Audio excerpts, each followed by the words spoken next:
la fumée de cigarette inhalée pénètre les voies pulmonaires jusqu'aux poumons.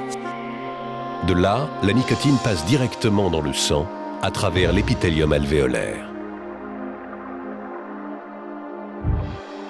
Bien que la nicotine puisse interagir avec de nombreux récepteurs dans différents tissus cellulaires, nous allons voir que c'est son action sur certains récepteurs du cerveau qui est responsable de la dépendance au tabac. En quelques secondes, la nicotine atteint des millions de neurones dans le système nerveux central. Là, au sein du mésencéphale, la nicotine agit sur les récepteurs cholinergiques nicotiniques de type alpha-4 bêta-2. L'acétylcholine est le ligand naturel de ces récepteurs. La nicotine est aussi un agoniste cholinergique de ces récepteurs avec une plus forte affinité pour ceux de type alpha-4 bêta-2.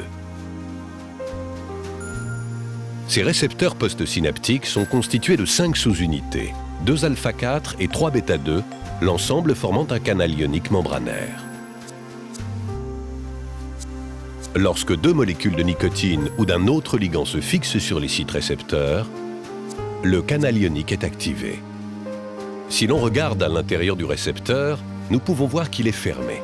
Mais l'activation par un ligand déclenche l'ouverture du canal, laissant entrer les ions calcium, sodium et potassium. Cela crée de petits courants électriques générant un potentiel d'action. Ce signal est rapidement transmis le long de l'axone vers les zones de récompense du cerveau.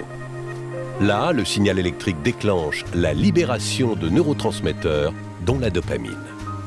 La dopamine déclenche à son tour d'autres événements qui stimulent le système de récompense, générant de courtes sensations de bien-être, d'amélioration de l'humeur ou de l'attention. Chaque fois qu'une cigarette est fumée, de la dopamine est libérée. Cependant, la nicotine est assez rapidement éliminée et les taux de dopamine baissent.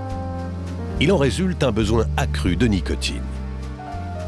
Le tabagisme chronique provoque une augmentation du nombre des récepteurs alpha-4 bêta-2 ainsi qu'une période de désensibilisation. Avec le temps, ces modifications contribuent à un besoin accru de stimulation nicotinique pour obtenir les effets de récompense liés au tabac.